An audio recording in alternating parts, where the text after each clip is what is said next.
तासगाव गणपती पंचायत देवस्थानच्या जमिनीवर बेकायदेशीर ताबा, सुमारे 9 कोटी रुपयांचं उत्खनन केल्याचा आरोप. केंद्रीय गृहमंत्री अमित शाह यांच्याकडे तक्रार दाखल. तासगाव गणपती पंचायत देवस्थानच्या तासगाव वजारवाडी परिसरातील अंदाजे 70 ते 100 एकर जमिनीवर बेकायदेशीर ताबा मिळवून सुमारे 9 कोटी रुपयांचं उत्खनन करण्यात आल्याचा गंभीर आरोप देवस्थानच्या वतीनं करण्यात आलाय.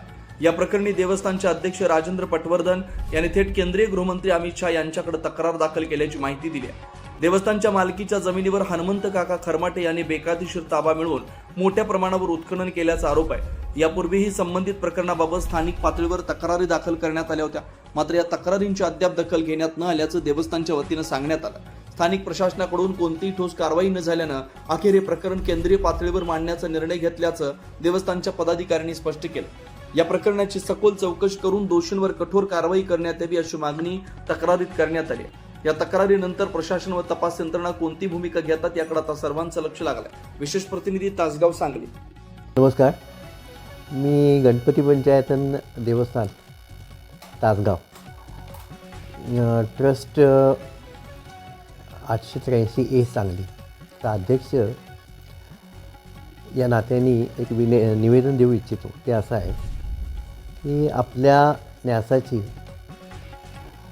तासगाव आणि मौजे वंजारवाडी या परिसरामध्ये सुमारे 600 एकर शेतजमीन आहे. ही पूर्वी जे मानकरी गणपती मंदिर, सर्व आस्थापना आणि राजवाडा आस्थापना यांना काही सेवा किंवा वस्तू मूल्य देत होते, त्यांना कसण्यासाठी दिलेल्या होत्या आणि ह्या सेवेबद्दल त्या जमिनीमधलं उत्पन्न हे त्यांना मेहनताना म्हणून दिलेलं होतं. आता कालपरत्वे बरेचसे मानकरी या जमिनी सोडून गेले आणि त्यांनी त्यांचं बेकायदेशीर असं हस्तांतरण केलं. याबद्दल जी कारवाई आम्ही आमच्या पातळीवर केली होती तिला सरकारने प्रतिसाद देऊन याच्यातल्या बऱ्याचशा जमिनी परत आमच्याकडे ताब्यात देण्याचे हुकूम केले 2018मध्ये.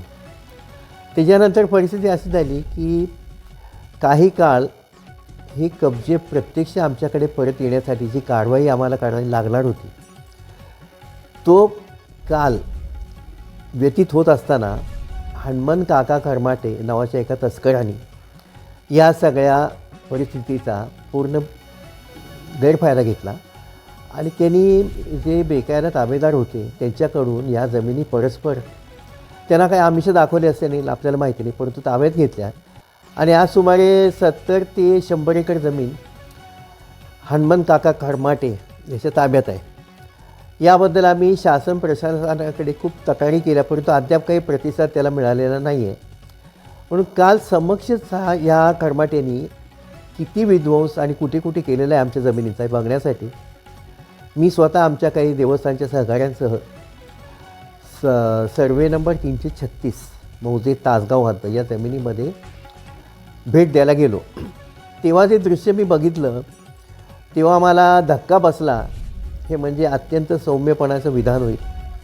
म्हणजे मतीच माझी कुंठीत झाली. सुमारे 8 फूट उंच, काही 1000 फूट लांब आणि काही 1000 फूट रुंद एवढा जमिनीचा पूर्ण भसका या हनुमंत काका खरमाटे याच्या प्रचंड आवाढव्य मशिनरीने पाडलेला आहे. ते बघून म्हणजे माझी मती कुंठीत झाली. त्याच्यानंतर मी माझ्या अक्कल हुशारीने मुरुम म्हणा, माती म्हणा, दगड म्हणा, हे यांनी खनिज किती काढलेलं असावं याचा साधारण विचार केला तर काही कमीत कमी माझ्या अंदाजाने 9 कोटी रुपये तरी हे खनिज काढून त्यांनी अक्षरशः त्याची शुद्ध शब्द सांगायची म्हणजे चोरी केलेली आहे. आता असं आहे की तिथे मी माझे सहकारी गेलेलो असताना आम्ही व्हिडिओ काढले, फोटो काढले, तेव्हा त्या खरमाट्यांची बरीचशी मंडळी तिथे धावून आली. ती संख्येने 30-40 होती. आम्ही 3-4 होतो म्हणून आम्ही जास्त काही त्यांची संघर्ष केला नाही. परंतु त्यांनी जे काही अपशब्द आम्हाला वापरले आणि काय सांगायचं की त्यांना ते काही आवडलं नाही आम्ही केलेलं. आणि त्याच्यामुळे एक गोष्ट जाणवली की ते एवढे भयभीत झालेले होते की त्यांच्या संपूर्ण अस्तित्वावरच आमच्या त्या व्हिडिओनी त्यांच्या हक्कावर गदा आणलेली आहे. आता प्रश्न मला असं पडतो की ठीक आहे, आम्हाला त्याच्या दहशतीने तो खरमाटे तिथे येऊन देत नाही, परंतु एवढं एखाद्या कोयना धरणाच्या कामासारखं अफाट काम उद्ध्वस्तीकरण जमिनीचं चाललेलं आहे हे शासन आणि प्रशासन यांच्या कसं काय लक्षात येत नाही. आणि आम्ही आत्तापर्यंत आमच्या परीने जे प्रयत्न केले त्याला कसा का प्रतिसाद काहीही मिळत नाही. आणि म्हणजे दुसऱ्या शब्दांमध्ये काही नाही, म्हणजे लूट नुसती गणपती पंचायत आणि देवस्थानच्या दौलतीची नाही, हे संपूर्ण निसर्गाची लूट आहे आणि कुठेतरी थांबायला पाहिजे आणि जनतेपुढे यावं. आता आम्ही सगळ्या शासकीय विभागांच्याकडे यासंबंधी तक्रारी नोंदवतच आहोत, परंतु त्याआधी जनतेपर्यंत हा सगळा अन्याय आणि ही सगळी लूट जावी याच्यासाठी मी आपल्यापुढे हे निवेदन करीत आहे. धन्यवाद. ही संधी मला दिल्याबद्दल या माध्यम चालकांचे मी अतिशय मनपूर्वक आभार मानतो. आता मुख्य दाद मागणारी जिल्हाधिकारी सांगली आणि त्याच्यानंतर जिल्हा पोलीस अधीक्षक DSP साहेब सांगली. आणि इथे काय होते बघून नाही तर मग गृहमंत्र्यांच्याकडे मुंबईला दिल्लीला अमित शाह साहेब गृहमंत्री भारत सरकार यांच्यापर्यंत प्रकरण आम्ही घालवलेलं आहेच आणि त्यांनी लक्ष घातलेलं आहे. आता प्रत्यक्ष ग्राउंड रिॲलिटीज इथे तृणमूल पातळीवर त्याचा परिणाम कधी होईल थोडं बघायला लागेल. परंतु माझी खात्री आहे की आत्तापर्यंत हे प्रचार माध्यमांच्यामध्ये काही प्रकरण आलेलं नव्हतं, आज ते पहिल्यांदा आले, त्याचा निश्चित उपयोग होईल म्हणून मी अगदी मनपूर्वक आभार मानतो. स्थानिक पोलीस ठाणं त्याच्या तहसीलदार साहेब प्रांत साहेब यांच्याकडे तक्रारी केल्या, परंतु तिथे काही आमची दखल घेतली नाही, म्हणून आता आम्ही त्याच्यावरच्या पातळीवर जाऊन या प्रकरणाबद्दल तक्रार करणार आहोत. आता एक उदाहरण द्यायचं झालं तर इथे हे शासनाचे हुकूम या ताब्याबद्दल जे आम्हाला दिले गेले ते 2018मधले आहेत.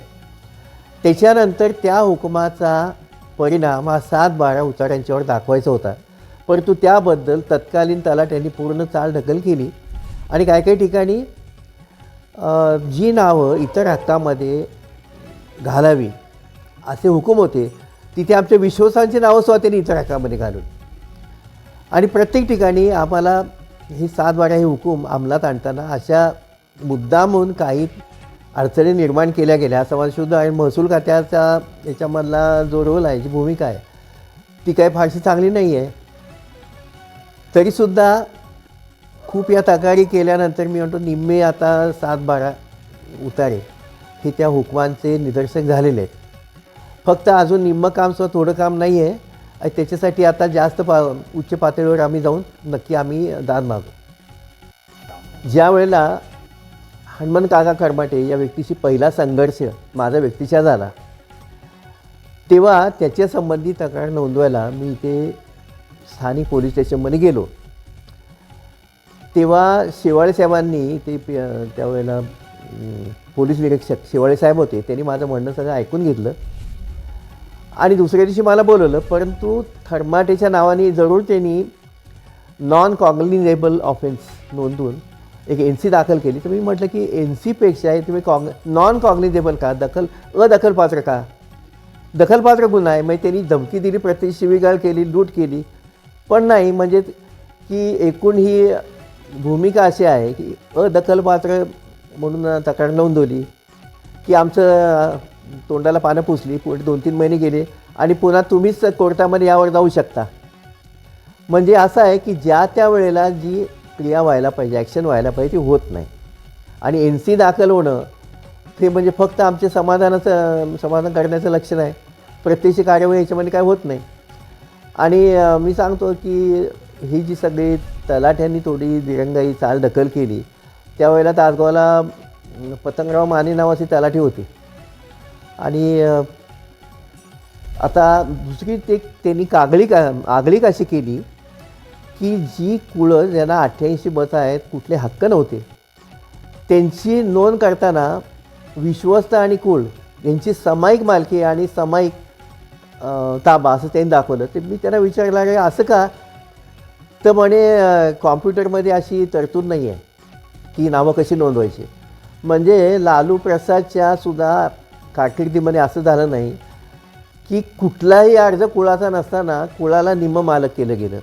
त्याच्यापैकी एक तर 7/12 असा आहे की आमच्या गणपती पंचायतांची 172 गुंठे जमीन आहे, तर त्याच्यामध्ये 171 गुंठे जमीन ही बेकायदा ताबेदाराच्या नावाने केली आणि माझ्या नावाने 1 गुंठा ठेवलेली आहे. या संबंधी मी पुढील बोलतोय त्या शब्दामध्येच तत्कालीन कलेक्टर साहेबांना पत्र लिहिलं की 162 गुंठ्यापैकी 1 गुंठ्यामध्ये मी तिने टाळ्या वाजवून फक्त म्हटलं जायचं का की मी याला 171 गुंठे जमीन दिले म्हणून.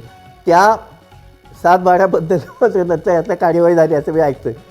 परंतु असं आहे की हे नकळत होत नाही, हे थोडं मुद्दामून केलं जातं आहे आणि याला कुठेतरी या पायबंद बसायला पाहिजे.